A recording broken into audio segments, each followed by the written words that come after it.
বিষয়টা হচ্ছে আমরা যে চুরি এবং পাশাপাশি যারা অপরাধী তাদেরকে ধরার জন্য যে আমরা যে পরিকল্পনা নিয়ে চলছি সেটার অঙ্গ হিসাবে আমরা গতকালকে আমরা কিছু সাকসেস পেয়েছি।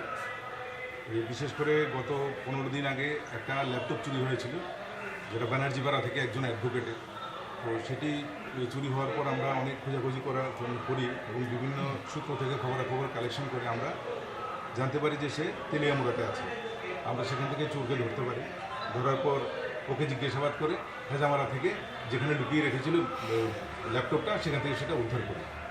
পরবর্তী সময় আমরা ওই বিভিন্ন জায়গাতে আমরা প্লেন ক্লথে মানে সাদা পোশাকে আমাদেরকে পুলিশ বিভিন্ন মার্কেট বা বিভিন্ন জায়গায় ওদের রেখেছিলাম।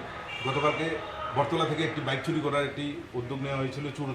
যারা চুরি করতে আসে যারা চোর, তো চুরি করে ওরা নিয়ে যাওয়ার সাথে সাথে খবর আমাদের কাছে পৌঁছে যায় এবং সঙ্গে সঙ্গে আমরা বিশেষ করে বটতলা ফাঁড়ির অফিসার যারা আছে তারা মুভ করে এবং তাকে ওই শ্মশানের কাছাকাছি গিয়ে বাইক সহ তাকে ধরে ফেলে।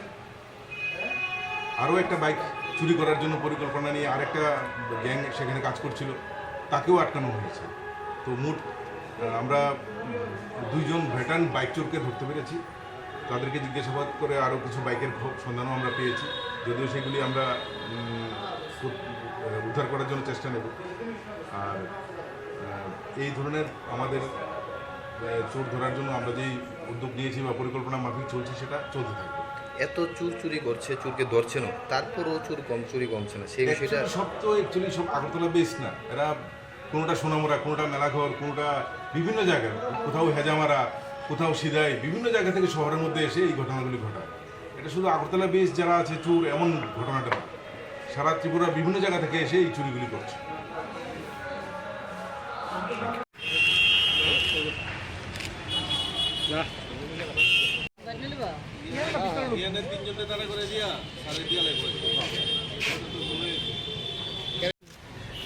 ধানগুলো ঠিক তোলে দিয়ে আর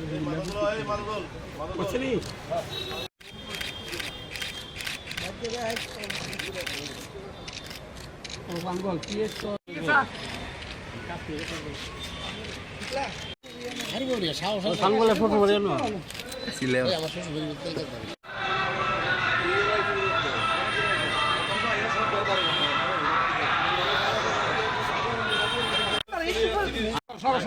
মালু ভিসা